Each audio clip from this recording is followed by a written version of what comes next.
Mesdames, Messieurs, bonjour. Encore une fois, très heureux de vous retrouver ce dimanche. Et surtout, merci pour tous vos messages qui ne cessent de nous parvenir au quotidien.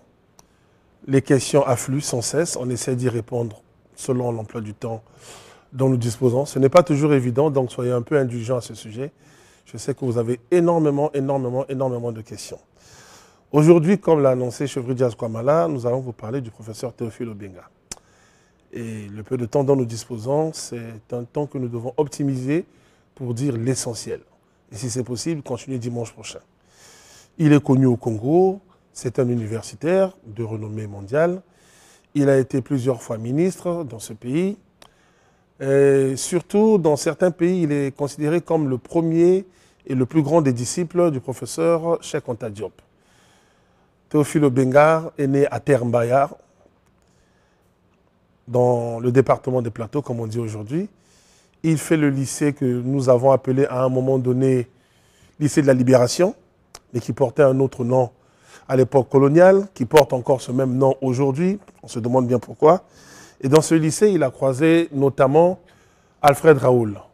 Alfred Raoul était en sciences et lui, il était en lettres. Et le professeur Obenga nous a souvent dit « Je n'ai jamais aimé être deuxième ». Il a toujours été premier. Peu importe les études qu'il ait eu à faire au Congo, au Soudan, en France, il a toujours été premier.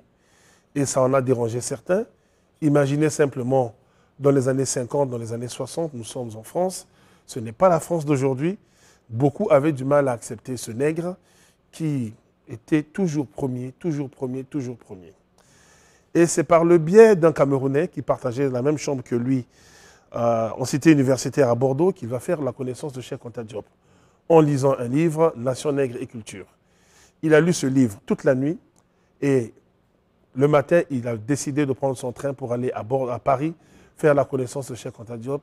Et c'est là que ce magnifique compagnonnage va commencer et qui continue jusqu'à aujourd'hui par le biais notamment des enfants de Cheikh Anta Diop, puisque lui-même est déjà parti et son épouse également nous a quittés. Obenga, oui, c'est un panafricaniste. Au niveau universitaire, il est spécialiste de la linguistique. Il est spécialiste de la philosophie, il est également spécialiste de l'histoire. Et en histoire, notamment, il est égyptologue. Et c'est en cette qualité d'égyptologue qu'il a fait partie de l'équipe qui a rétabli la vérité historique clouant le bec aux Occidentaux lors du colloque du Caire en 1974 concernant l'origine africaine des Égyptiens qui ont bâti les pyramides. Même si aujourd'hui, les gens contestent encore cela. Ce n'est pas très important parce qu'ils n'ont pas d'arguments scientifiques.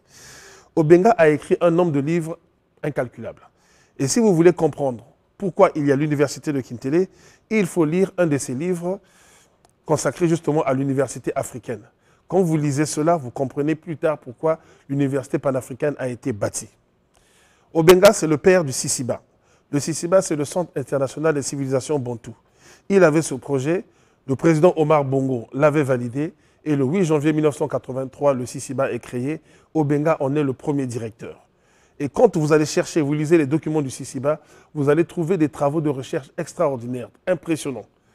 Comment les Dogons, sans les moyens modernes, sans les moyens du XXe siècle, du XIXe, XVIIIe siècle, pouvaient parler de tout ce qui se passe dans l'astronomie. Tout, je dis bien tout. Allez lire les cahiers du Sisiba et vous allez trouver des travaux de chimie qu'on ne vous montre pas dans nos universités, sur les huiles, essentielles ou pas. Le Sisiba, c'est Obenga. Et malheureusement, le Sisiba aujourd'hui se meurt parce que les États membres, donc les États du bassin du Congo, ne cotisent pas ou pas assez. Le professeur Théophile Obenga a écrit également un livre sur la cuvette congolaise, livre paru en 1973, et à l'époque, personne n'avait jamais pensé à le faire. Le professeur Obenga a écrit un article en 1968, il a 32 ans, sur la parenté linguistique entre le Kikongo et l'Embossi.